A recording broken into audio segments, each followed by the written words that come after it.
नमस्कार।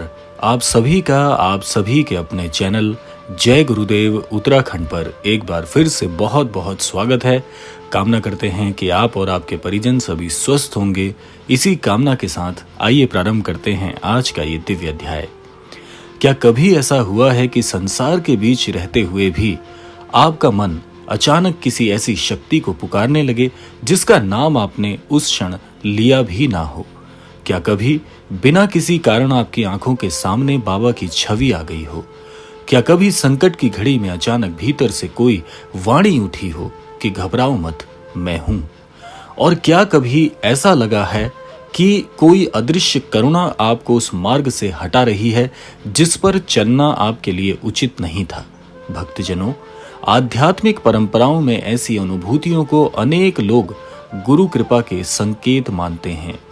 इनका कोई वैज्ञानिक प्रमाण बताना उचित नहीं होगा, परंतु भक्ति के संसार में हृदय की अनुभूति का अपना एक अलग ही स्थान है। तो इसीलिए अगर आज तक आपके पास भी ऐसा अनुभव नहीं आया है तो इस वीडियो को बड़े ध्यान से आपने सुनना है, क्योंकि इस वीडियो में कही जाने वाली हर एक बात आपके लिए बहुत ही महत्वपूर्ण सिद्ध होने वाली है। तो आइए अब बिना समय व्यर्थ किए हुए प्रारंभ करते हैं आज का ये दिव्य अध्याय। आज हम बात करेंगे उन 5 संकेतों की जिन्हें भक्तजन बाबा की स्मृति और कृपा से जोड़कर देखते हैं। लेकिन 5वां संकेत वो सबसे रहस्यमयी है, क्योंकि संभव है आपके जीवन में वो संकेत पहले से ही उपस्थित हो और आपने उसे कभी पहचानने की चेष्टा ना की हो। तो आइए जान लेते हैं क्रमवार उन 5 संकेतों को कि कैसे ये 5 संकेत आपको एक इशारा करते हैं कि बाबा जी आपके विषय में सब कुछ पहले से ही जानते हैं। सबसे पहले बात कर लेते हैं पहले संकेत के विषय में। पहला संकेत कहता है कि बिना कारण बाबा की स्मृति आपके अंतर मन में जागृत हो उठना। प्रथम संकेत बहुत सूक्ष्म होता है। आप अपने कार्य में व्यस्त हैं, संसार की चिंताओं में उलझे हैं, मन में अनेक प्रश्न हैं और अचानक बिना किसी विशेष कारण के बाबा का चेहरा स्मरण में आ जाता है। ना आपने उनका चित्र देखा है, ना किसी ने उनका नाम आपके सामने लिया है, फिर भी भीतर से कोई कहता है कि बाबा को याद करो। भक्त के लिए यह क्षण अत्यंत मूल्यवान हो सकता है, क्योंकि गुरु को स्मरण करने के लिए सदैव कोई बाहरी कारण आवश्यक नहीं होता। कभी कभी मन स्वयं उस स्थान की ओर लौटता है जहां उसे शांति मिली थी। श्री तुलसीदास जी ने भक्ति की शक्ति को अत्यंत सरलता से समझाया है। मन जब प्रभु के चरणों में टिकता है तब संसार का भय धीरे धीरे क्षीण होने लगता है। इसीलिए जब अचानक बाबा की स्मृति आए तो उसे चमत्कार घोषित करने के स्थान पर एक सुंदर अवसर आपको मानना चाहिए। कुछ क्षण रुकिए, आंखें बंद कीजिए और कहिए कि बाबा, यदि मैं भूल गया हूं तो मुझे फिर अपने मार्ग पर वापस लौट आना है। अब बात कर लेते हैं दूसरे संकेत के विषय में, जो कहता है कि संकट में भीतर से शांति उतरना एक बहुत बड़ा सूचक है। अब सुनिएगा दूसरा संकेत इस विषय में क्या कहता है। जीवन में कभी ऐसा संकट आता है जहां मनुष्य के पास समाधान नहीं होता। चारों ओर से मार्ग बंद दिखाई देते हैं, पर उसी समय अचानक मन में एक अद्भुत शांति उतरती है। समस्या वही है, पर भय पहले जैसा नहीं रहता। आंखों में अश्रु होते हैं, लेकिन हृदय कहता है जो होगा देखा जाएगा, बाबा मेरे साथ हैं। भक्तजनों, ध्यान से सुनना। इसका अर्थ ये नहीं है कि बाबा आकार संसार के प्रत्येक संकट को जादू की तरह समाप्त कर देते हैं। सच्ची भक्ति हमें समस्या से भागना नहीं सिखाती, वो हमें समस्या के सामने खड़े होने का साहस देती है। जैसे प्रभु श्री राम ने वनवास में संकटों से मुंह नहीं मोड़ा, वैसे ही भक्त को भी अपने कर्म से विमुख नहीं होना चाहिए। भक्ति हाथ जोड़ती है, पर कर्म हाथ रोकता नहीं। यदि बाबा का स्मरण आपको अधिक धैर्यवान, अधिक सत्यनिष्ठ और अधिक साहसी बना रहा है तो समझिए कि उस स्मरण को आपके जीवन पर सुंदर प्रभाव पड़ने से कोई शक्ति नहीं रोक सकती। अब बात कर लेते हैं तीसरे संकेत के विषय में, जो कहता है कि गलत मार्ग से भीतर कर आपको लौट के आना एक बहुत बड़ा प्रबल संकेत है जीवन परिवर्तित होने का। तीसरा संकेत अत्यंत गहरा है। कभी कभी मन किसी निर्णय के पीछे इतना दृढ़ हो जाता है कि हमें लगता है बस यही करना है, जीवन में यही बनना है। लेकिन फिर परिस्थितियां बदलने लगती हैं। जिस कार्य को आप करना चाहते थे वो अचानक रुक जाता है। जिस व्यक्ति पर आपने अत्यधिक विश्वास किया था उसके वास्तविक स्वरूप का ज्ञान हो जाता है। जिस मार्ग को आप सफलता का मार्ग समझ रहे थे वही अचानक बंद हो जाता है। उस समय मनुष्य दुखी होता है। वो पूछता है मेरे साथ ऐसा आखिर क्यों हुआ। लेकिन कुछ समय बाद पीछे मुड़कर जब वो देखता है तो समझ में आता है कि यदि वो मार्ग खुल गया होता तो शायद मैं बहुत बड़ी भूल कर बैठता। यहीं से एक रहस्य जन्म लेता है। क्या वो केवल परिस्थिति थी?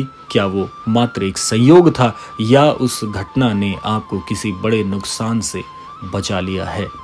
इसका निश्चित उत्तर कोई नहीं दे सकता, लेकिन भक्त इसे कभी कभी गुरु की अप्रत्यक्ष शिक्षा मानते हैं। जिस द्वार पर तुम्हारा अहंकार जाना जाता है यदि वो बंद हो जाए तो हर बार उसे दुर्भाग्य मत समझो।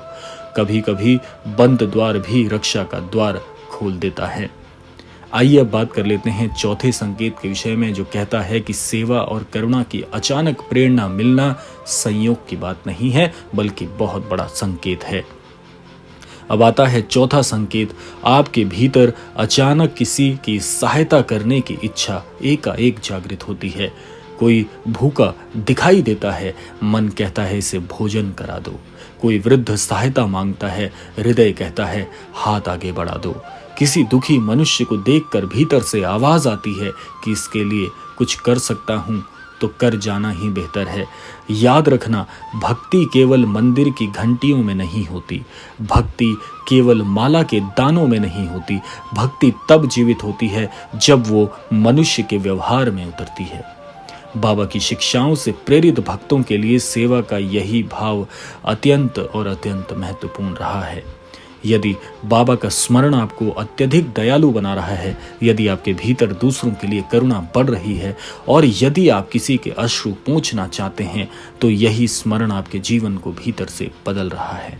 और शायद यही सबसे सुंदर संकेत है, क्योंकि जिसने स्मरण से मनुष्य का हृदय कठोर देखा हो, क्योंकि जिस स्मरण से मनुष्य का हृदय कठोर हो जाए वो भक्ति भला कैसी भक्ति है।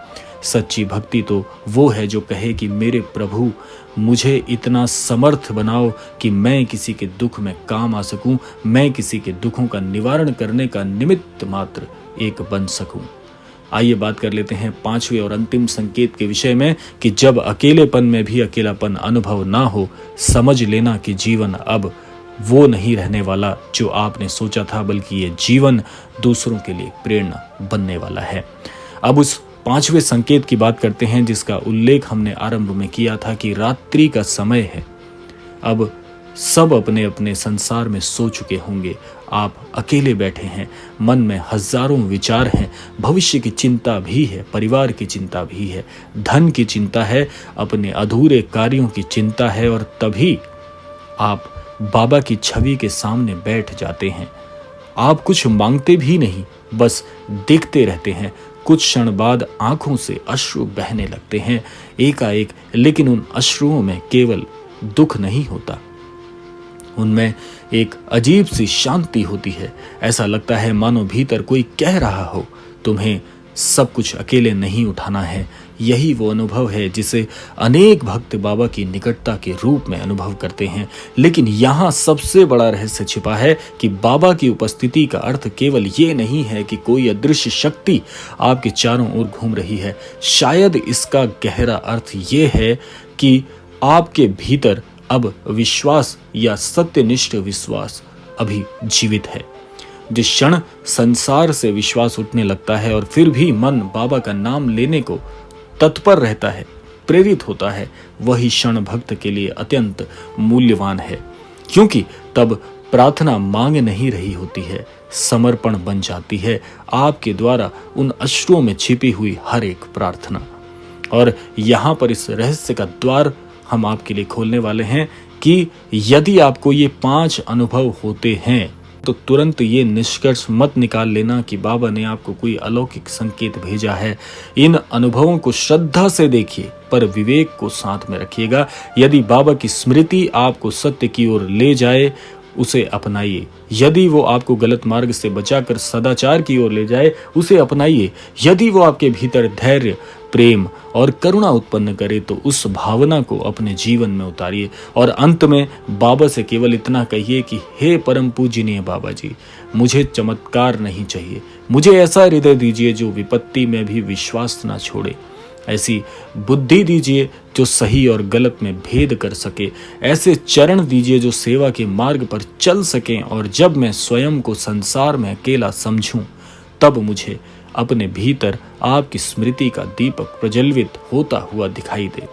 क्योंकि संभव है जिसे आप बाबा का संकेत समझ रहे हैं, वो वास्तव में बाबा की ओर से आपके भीतर जागृत हुई भक्ति की नई नवजीवन वाली ज्योति है। और यदि आज इस वीडियो को देखते हुए आपके हृदय में अचानक बाबा की स्मृति जागृत हुई हो, तो उसे केवल संयोग कहकर आगे मत बढ़ जाइएगा। कुछ क्षण मौन रहिएगा, आंखें बंद कीजिएगा और प्रेम से कहिएगा कि जय श्री राम, जय हनुमान, जय बाबा जी। शायद उत्तर शब्दों में ना मिले, पर आपके भीतर जो शांति उतरेगी, वही इस पूरी यात्रा का सबसे सुंदर रहस्य होगी। क्योंकि जहाँ श्रद्धा है, वहाँ बाबा की स्मृति है, और जहाँ बाबा की स्मृति है, वहाँ आशा से अभी भी सब कुछ जीवित है। तो आशा करते हैं क्रमांक आप सबके लिए फलदायी होगा। इसी कामना के साथ इस क्रमांक को यहीं पर विराम देते हैं। मिलते हैं अगले क्रमांक में। तब तक के लिए जय श्री राम, जय गुरुदेव, जय उत्तराखंड।